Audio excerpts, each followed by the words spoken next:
Welcome back to another season of All Two, where we have 5 plays from the previous week's game for the Green Bay Packers, where Chewy's going to break it down. Use the football knowledge that he acquired over his 9 years in the NFL. Obviously, Chewy, just any over about this game. Week one didn't go the Packers' way. Obviously, the Jordan Love injury aside, it wasn't the cleanest of games.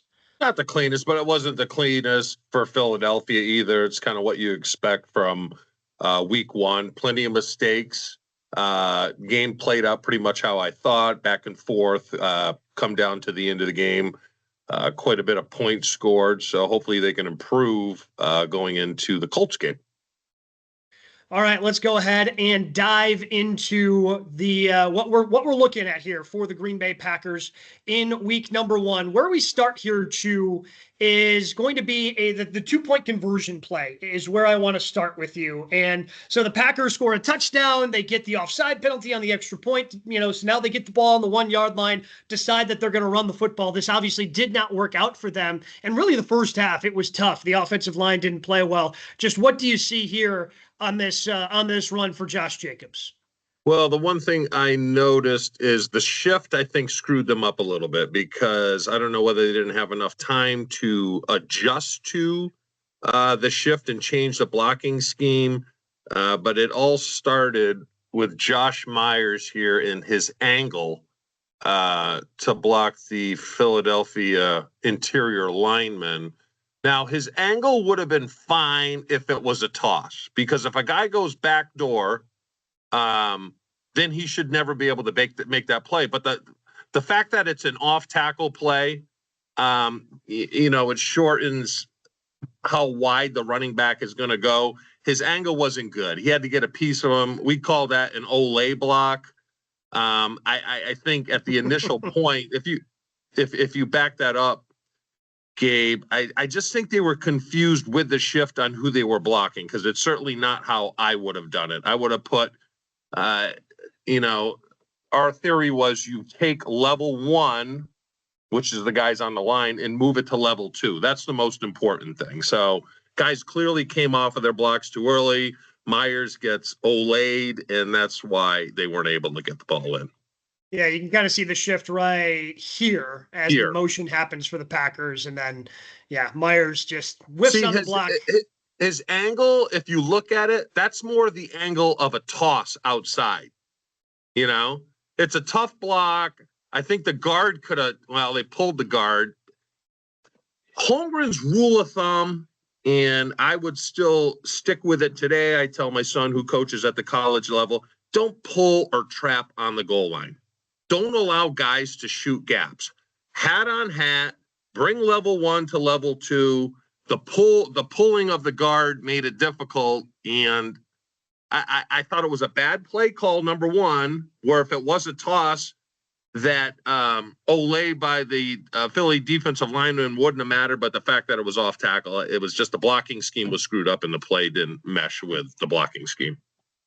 All right, our second clip, another area where the Packers struggled, their run defense. Saquon Barkley certainly had a really good game. Here is one of his touchdowns in the contest. What did you see here from the Packers defense that allowed this easy touchdown run from Saquon Barkley? Well, this is clearly Quay Walker's got to make this play. If you watch their right guard, this is just a terrible technique. You're never supposed to turn your shoulders when double teaming a guy, and he went way too far. Quay Walker's got to step up, see that, and front that running back up. Because if you look at their right guard, he should be looking at that right now, and he should be downhill. Downhill. That guard should never be able to recover from that play. And he does. He just gets enough of a piece of him. There's really no other help.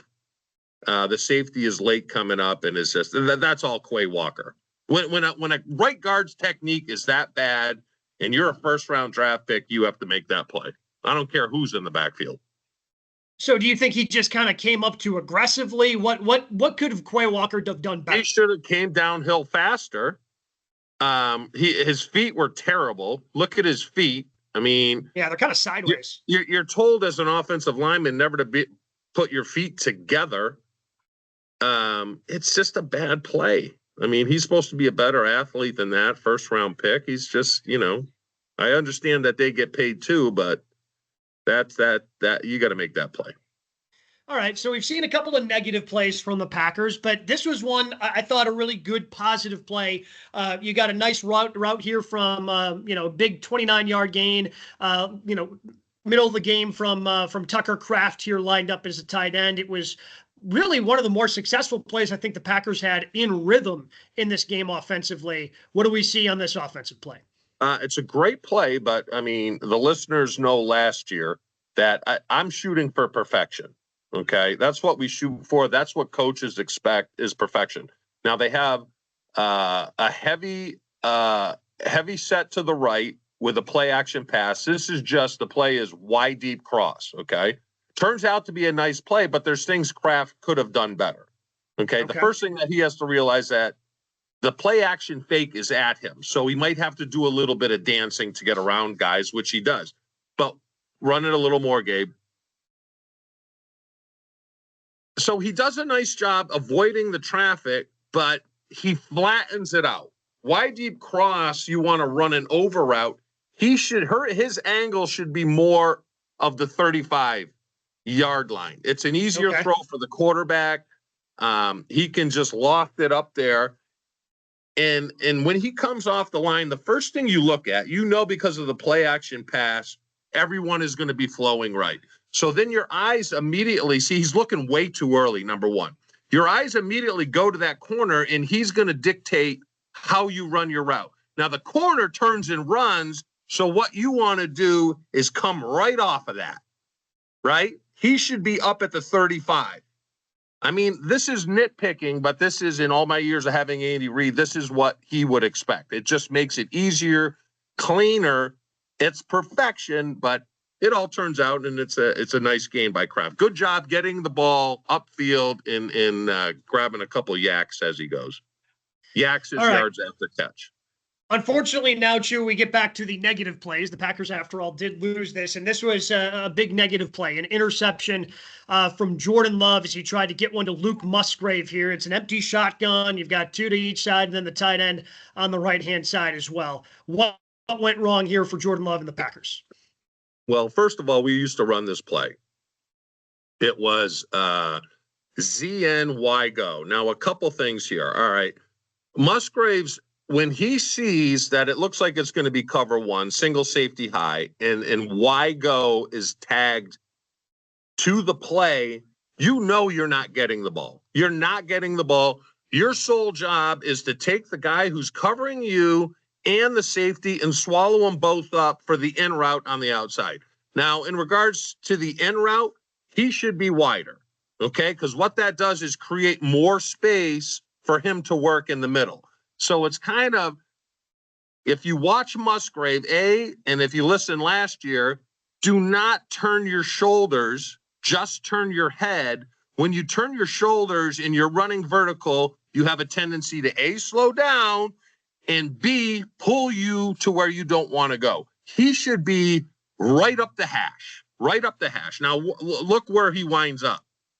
He ends up on the opposite hash. He winds up on the opposite hash, right? So Jordan should know that is not your throw. When he sees that it's single safety high, the ball doesn't go there. Now, I think that's Wicks down on the bottom. Watch his route and watch if he aligns wider, how much more room he would have. You see how it all gets condensed? If he bumps out to the numbers there, that puts that linebacker in a bigger bind, and you can stop in window one or continue on to window two. Just rewind it and look at that. If he's out inside the numbers, he's got more room there. Kind of right here. The window is kind of where he is right now. It's all condensed. Jordan doesn't have the throw there. It's a bad play all around, because if you look at Jordan, where are you throwing that ball? That opposite linebacker is closing to Musgrave. It's just a bad play all around, bad technique, bad spacing on the route. And then this is the play as we wrap this up, Chew, that I think kind of this is what put it away for the Eagles. I mean, the Packers, yes, ended up getting the ball back, but the Packers just made a good play, good stop on the ground. They're trying to use their timeouts, trying to get the ball back. It is 2nd and 13 here, and the Eagles end up getting a very easy completion to take as much time as they ended up taking off. So what do we see here from the Packers defense? Well, watch the shift watch what the shift does. It kind of flips the safeties. All right. They're playing, my guess is cover 1 or 5, depending on which way the safety is going to buzz. But what turns into is the opposite safety here has way too big a cushion on the receiver down here. He has no chance in man-to-man, especially, and he ultimately does run a crossing route. Just look at the distance between the two and the failure it is to cover him man-to-man. You see what I mean? He has no chance. He has 0 chance whatsoever. So that was more of a coverage thing, a coaching thing, or the safety not really understanding the concept of the defense. Because when you're playing a guy man-to-man, especially that's Devontae Smith, you can't give him that big of a gap. And then, a couple missed tackles there, they get the first down, and that really seals the game for him right there. Is there anything Quay needs to do in the middle here? Because you kind of see him come and he's well, his responsibility is the running back, I believe. All right, so rewind that, Gabe. Yeah, so he's man-to-man on the running back. So you can there's 1 of 2 things that you do. In that situation, defensively, they're always say if he blocks, then you blitz. If not, you kind of become an extra guy and you be the robber in the middle. That's not on Quay. I mean, he had to initially flow with the running back. Yeah, and then the running back ends up getting Keyshawn Nixon here. Maybe if he did get a little bit of a piece on him, but that's totally Keyshawn Nixon. And I mean, you got to recognize that. You got to close that gap between himself and the receiver, and that's the breakdown of the play. All right, well, things did not go well for the Packers. I'm really curious to see how this goes next week, big guy, because I have no idea what to expect out of Malik Willis. So I don't know what we're going to be breaking down, but I know we're going to be breaking down something next week after this Packers-Colts game. Should be interesting, Gabe. Can't wait.